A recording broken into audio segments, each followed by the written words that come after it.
Cockroach Janata Party founder Abhijit Dipke అమెరికాలో చదువుకోవడానికి ఆయనకు డబ్బులు ఎక్కడి నుంచి వచ్చాయి అని చెప్పి భారతీయ జనతా పార్టీ క్వశ్చన్ చేస్తోంది సార్.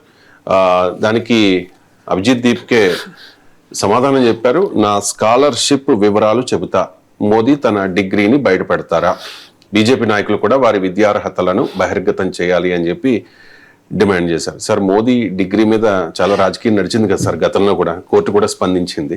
సో ఇప్పుడు బీజేపీ విమర్శ కాదనుకుంటాను, తర్వాత బీజేపీ చేస్తారో తెలియదు సార్. ఆ బయట అంటే బీజేపీ అదే బీజేపీ కార్యకర్త అనేసి మాట్లాడారు అభిజిత్ దీప్కే, బయట ఉంది, ఒకసారి విందాం.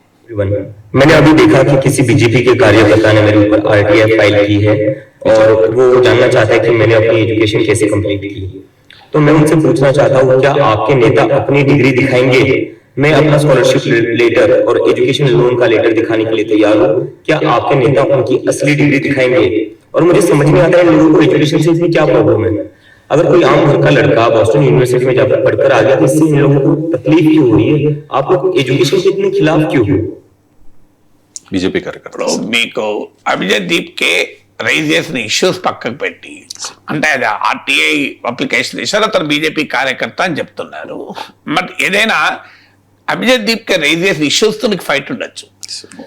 నిజంగా ఆయన చట్టరీత్యా ఏమైనా తప్పుడు పనులు చేస్తే వేరుండొచ్చు, కానీ ఈ వేధించడం ఏంటి అంటే, మమ్మల్ని ప్రశ్నిస్తే మేము ఇలా వేధిస్తాం అంటే, అభిజిత్ దీప్కే కాక్రోచ్ జనతా పార్టీ పెట్టడము, ఈ కాక్రోచ్ల ఉద్యమాన్ని బీజేపీ డైజెస్ట్ చేసుకోలేకపోతుంది అనేది క్లియర్గా అర్థమవుతుంది. ఇప్పుడు బహుశా బంకీపూర్ దెబ్బకి ఇంకా భరించలేని పరిస్థితి వస్తుందేమో, ఎందుకంటే మోడీ వర్టికల్ వీడియోలు చేస్తున్నారు.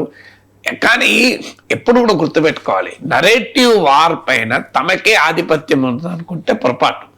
ఇప్పుడు ఆల్రెడీ కాక్రోచ్ జనతా పార్టీ ఫినామినాతో అర్థమైంది. ఇప్పటి వరకు బీజేపీ సోషల్ మీడియా డామినేట్ చేసి, నరేటివ్ డామినేట్ చేస్తే పంక్చర్ అయిపోయింది మొదటిసారి. ఇప్పుడు ఏంటి, అభిజిత్ దీప్కే ఏదో ఇబ్బంది పెడదాం, ఆయన బ్లేమ్ చేద్దాం, ఆయనను ఎక్స్పోజ్ చేద్దాం అని అత్యుత్సాహంతో గెలికారు. గెలికితే ఆయన ఏమన్నాడు, నేను పెడతా, మీ డిగ్రీ మోడీ డిగ్రీ పెట్టండి అన్నాడు. ఇప్పుడు ఏమంటారు ఆన్సరు? నాలాంటి వారికి అది ఇష్యూ కాదు. నేను ఇదివరకు కూడా మోడీ డిగ్రీ ఇష్యూ వచ్చినప్పుడు అన్నాను.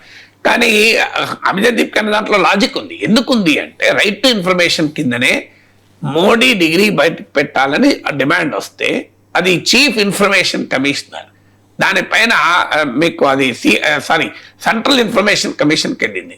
సెంట్రల్ ఇన్ఫర్మేషన్ కమిషన్ లో మన తెలుగు బిడ్డ మాడబో శ్రీధర్ ఇన్ఫర్మేషన్ కమిషనర్గా మన డిగ్రీ బయట పెట్టాల్సిందే అని తీర్పు చెప్పారు. సో తర్వాత కోర్టుకు వెళ్తే కోర్టు అవసరం లేదు అన్నారు. సో అందువల్ల ఏ ఆర్టీఐతోనైతే అభిజిత్ దీప్కే చదువు ఎలా సాధ్యమైంది, ఫండింగ్ ఎవరు చేశారని అడిగారు, అలా అదే ఆర్టీఐతో గతంలో మోడీ డిగ్రీని కూడా అడిగారు అనుకుని రైజ్ చేస్తున్నారు. మీరు ఒక రకమైన ఆయుధం, మీరు ఒక ఆయుధం వాడితే అదే ఆయుధంతో మీకు సమాధానం చెప్తున్నారు, నీవు చెప్పిన ఇదే నిర్దాక్ష అంటున్నారు. అఫ్ కోర్స్ మోడీ డిగ్రీతో మోడీ ప్రైమ్ మినిస్టర్ గా ఉండే అంశం మనం చర్చించకూడదని నా అభిప్రాయం. ఎందుకంటే దేశంలో డిగ్రీ ప్రాతిపదిక నరేంద్ర మోడీ BA చేశాడా MA చేశాడా అనే దానిపైన మనం ప్రైమ్ మినిస్టర్ చేయలే. ఆయన ప్రైమ్ మినిస్టర్ గా సక్సెస్ ఫెయిల్యూర్లకు కూడా ఈ డిగ్రీ లెక్క కిందికి రాదు. అందువల్ల ఎడ్యుకేషనల్ క్వాలిఫికేషన్లతో మనం చర్చ పెట్టడం వల్ల ఉపయోగం లేదని నా పాయింట్. బట్ డెఫినెట్ గా డిగ్రీ విషయంలో ఎందుకు దాపరికం అనేది ప్రశ్న. ఏముంది అందులో? ఇప్పుడు నా డిగ్రీ బయట పెట్టమంటే పెడతా ఓపెన్గా, నా MCJ masters of communication journalism, MPhil philosophy, PhD అన్ని బయట పెడతా, మొత్తం మీకు ఎప్పుడు కావాలన్నప్పుడు ఇస్తా. ఏముంది అందులో? దాని మీద దాపరికం అవసరం లేదు. కానీ అదే సమయంలో అది ఇష్యూ కాదు మోడీని ప్రశ్నించడానికన్నా నా అభిప్రాయం. బట్ ఏదైనా మీరు ప్రశ్నిస్తే వాళ్ళు ప్రశ్నిస్తారు. స్మార్ట్ కమ్యూనికేషన్ మీకు ఒక్కరికే వస్తుంది అనుకుంటే పొరపాటు కదా. అందువల్ల బీజేపీ డెస్పరేషన్లో, ఫ్రస్ట్రేషన్లో ఇలాంటి ఎత్తులు వేస్తే అవి ఉల్టా రివర్స్లో తగిలే ప్రమాదం ఉంటుంది. ఇప్పుడు అభిజిత్ దీప్కే 30 ఏళ్ళ పిల్లవాడు ఆన్సర్ చెప్తున్నాడు, నేను పెడతా, నా స్కాలర్షిప్ లెటర్ బయట పెడతా, నా ఎడ్యుకేషన్ లోన్ లెటర్ బయట పెడతా, మీ నాయకుడిని డిగ్రీ బయట పెట్టువానండి అంటున్నాడు. ఏం ఆన్సర్ చెప్తారు బీజేపీ వారు? ఎందుకు తెచ్చుకోండి ఇలాంటివి? మీరు సీరియస్ క్వశ్చన్లు అంటే లాజికల్ పాలసీ క్వశ్చన్ జరగండి. ఎస్, ఇప్పుడు జార్ఖండ్లో జంతర్ మంతర్ తరహా నిరసనలు అవుతున్నాయి, మరి అక్కడ మీరు అభిజిత్ దీప్కి ఎందుకు వెళ్ళడం లేదు? ఎందుకు కాక్రోచ్లు మాట్లాడడం లేదు? ప్రతిపక్ష పాలిత JMM కాంగ్రెస్ ప్రభుత్వం ఉన్నది కదా అని మాట్లాడతలేరా? ఇలాంటి అడగండి, తప్పలేదు. You have every right to ask that question.